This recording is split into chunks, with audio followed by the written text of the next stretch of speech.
La transfiguración de Jesús se erige como uno de los acontecimientos más extraordinarios registrados en la Biblia, marcando la glorificación del cuerpo humano de Jesús, es decir, una transformación física sin igual. Este impactante suceso ocurrió tras una revelación trascendental que Jesús compartió con sus discípulos. Los llevó a Cesarea de Filipo, una localidad ubicada al norte del mar de Galilea, donde se alzaba un templo en honor al emperador romano César Augusto. En este contexto, Jesús planteó una pregunta crucial a sus seguidores: ¿quién dicen los hombres que soy yo? Mateo 16, versículos 13 al 15. Posteriormente, al llegar a la región de Cesarea de Filipo, amplió la interrogante a sus discípulos: ¿quién dicen los hombres que es el Hijo del Hombre? Las respuestas variaron, algunos consideraron que era Juan el Bautista, otros pensaron en Elías o Jeremías, o incluso uno de los profetas. Sin embargo, la revelación culminante vino con la siguiente pregunta: ¿y vosotros, quién decís que soy yo? Aquí, la palabra «vosotros» se dirigió a todo el grupo. En este momento trascendental, Simón Pedro proclamó con valentía: «Tú eres el Cristo, el Hijo del Dios viviente». Jesús, respondiendo a Pedro, hizo una declaración de profundo significado espiritual: «Bienaventurado eres, Simón Barjona, porque no te lo ha revelado la carne ni la sangre, sino mi Padre que está en los cielos. Porque también te digo que tú eres Pedro y sobre esta piedra edificaré mi iglesia, y las puertas del infierno no prevalecerán contra ella». Mateo 16, versículos 16 al 18. A partir de ese momento, Jesús comenzó a revelar a sus discípulos su ineludible destino: debía dirigirse a Jerusalén y enfrentar un camino de sufrimiento a manos de los ancianos, los principales sacerdotes y los escribas. Además, les anunció que sería crucificado y resucitaría al tercer día. En esencia, Jesús resumió el núcleo fundamental del Evangelio, la buena nueva que transformaría el curso de la historia. Pero la narrativa nos lleva 6 días después, cuando Jesús eligió a 3 de sus discípulos más cercanos, Pedro, Santiago y Juan. Los condujo a un monte elevado, apartándolos de los demás. En este lugar especial, ocurrió un evento de proporciones divinas: Jesús se transfiguró ante sus ojos. Su rostro brilló con la intensidad del sol y sus ropas se volvieron resplandecientes como la luz misma. Mateo 17, versículos 1 al 2. Tras haber discutido con sus seguidores su identidad, su misión y el compromiso que implicaba seguirlo, Jesús llevó a estos 3 discípulos a la montaña. Allí, de manera sobrenatural, se manifestó en su esplendor divino. En ese momento, estos humildes pescadores judíos pudieron vislumbrar la magnificencia del futuro reino de Cristo y su papel en él. Con la comprensión de la verdadera identidad de Jesús ya arraigada en sus mentes, el siguiente acontecimiento se desarrolló de manera natural. Jesús dejó a Pedro, Santiago y Juan en la cumbre de la montaña, sobre la línea donde se encuentran las nieves eternas, mientras se disponía a describir el extraordinario suceso que estaba a punto de ocurrir. Pedro dice que la ropa de Jesús se volvió más brillante de lo que cualquier detergente en la tierra podría hacerla blanca. De hecho, usa la palabra detergente. La luz brillaba desde dentro de la ropa de Jesús, y vieron su gloria. Se reunieron con Moisés y Elías para hablar sobre su éxodo, mediante el cual traería la liberación de su pueblo, como registra Lucas en el Evangelio. Entonces, los discípulos se dieron cuenta de quién es Jesús: Él es el Cristo, el Mesías. Este es también un punto importante para los lectores. Esta es la buena nueva que Marcos está transmitiendo a través de la forma de su Evangelio, que es retomada por Mateo y Lucas, quienes la amplían. Su rostro y su ropa se volvieron luminosos como el sol y la luz brillante, una representación visual de su divinidad. Al igual que la nube de gloria o Sequiná representaba la presencia de Dios en el Antiguo Testamento, esta visión prefiguró cómo será el Señor Jesús cuando regrese para establecer su reino. Ya no será conocido como el Cordero del Sacrificio, sino como el León de Judá. Todos los que lo vean lo reconocerán como el Hijo de Dios, Rey de Reyes y Señor de Señores. Además, solo entonces se les aparecieron Moisés y Elías, hablando con Jesús.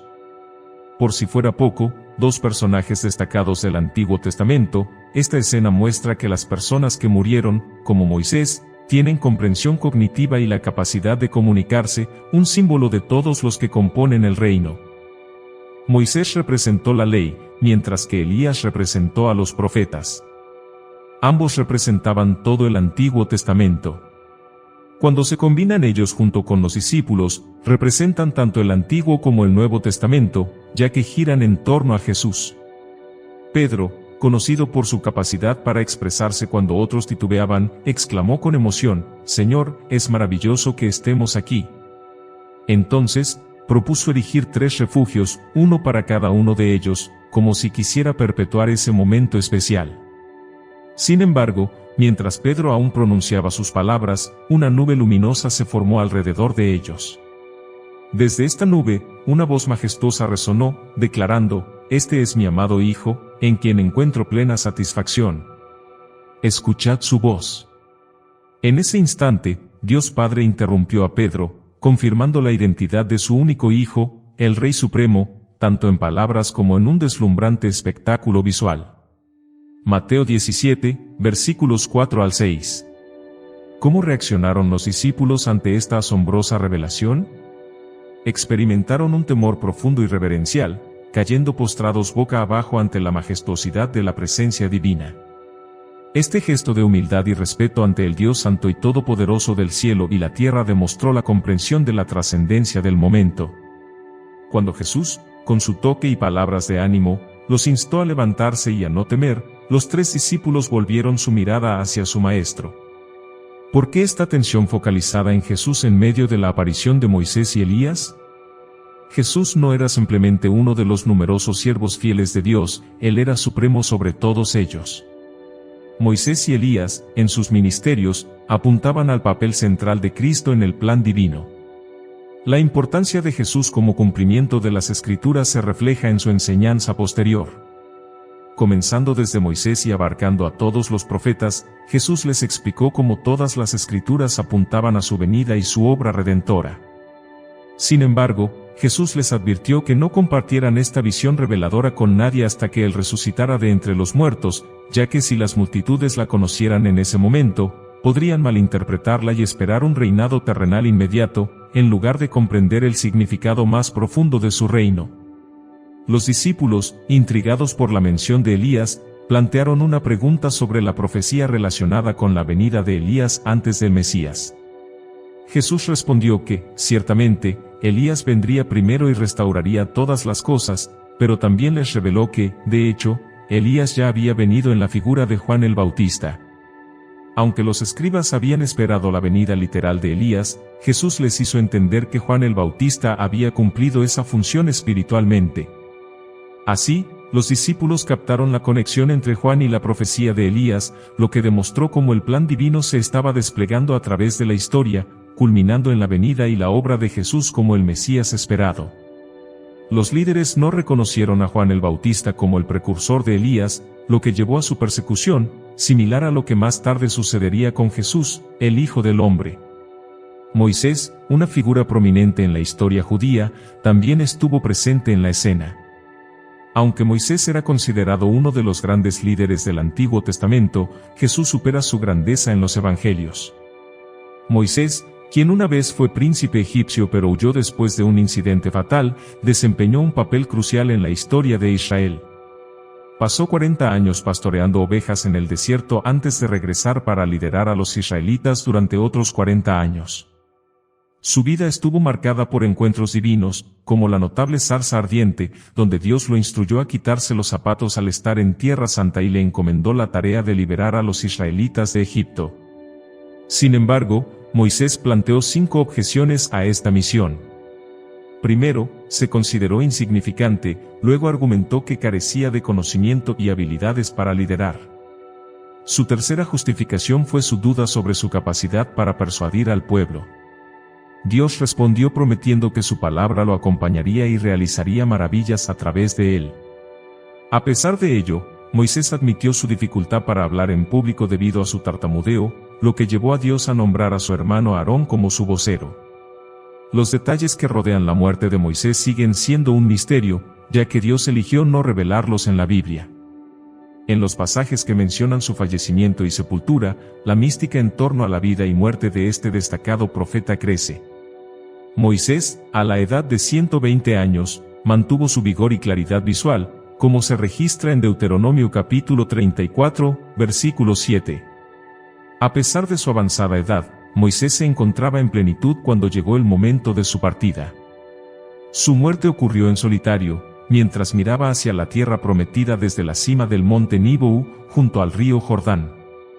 Sin embargo, a causa de su desobediencia en las aguas de Meribá de Cades, no pudo ingresar a la tierra que había anhelado durante su vida.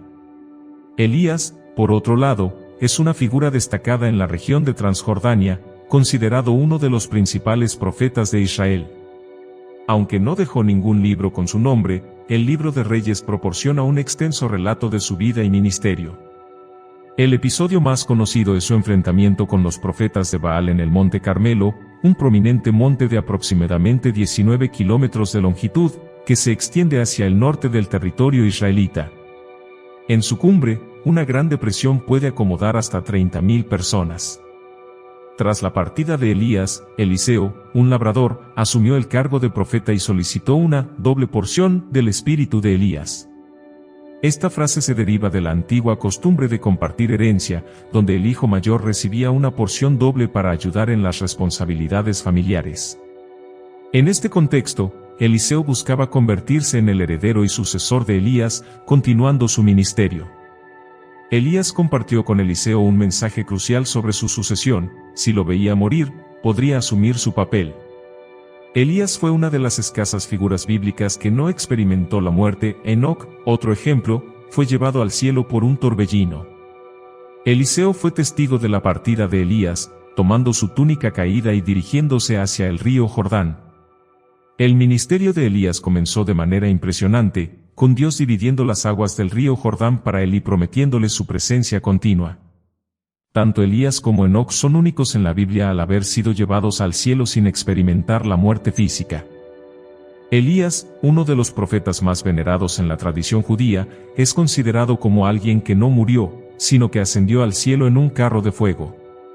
Esta creencia se basa en el relato bíblico que narra cómo Elías y su discípulo Eliseo caminaron hacia el río Jordán, donde el primero golpeó las aguas con su manto, dividiéndolas para cruzar en seco.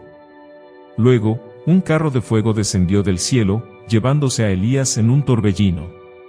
La narrativa concluye con Eliseo recogiendo el manto de Elías y asumiendo su rol como profeta principal en Israel. La figura de Elías se convirtió en un símbolo de esperanza, ya que se creía que regresaría antes del advenimiento del Mesías. En este contexto, la presencia de Moisés y Elías junto a Jesús en la montaña durante la transfiguración destaca la continuidad y cumplimiento de la ley y los profetas en la persona de Jesús. Jesús no abolió la ley, sino que la cumplió plenamente, y su obra redentora cumplió las profecías del Antiguo Testamento. Este evento extraordinario también reveló a los discípulos la gloria divina de Jesús y confirmó su identidad como el Hijo de Dios. La voz del Padre desde la nube dejó claro que Jesús era digno de toda adoración y obediencia. Los discípulos, aunque inicialmente asustados, habían sido testigos de algo verdaderamente divino en la montaña.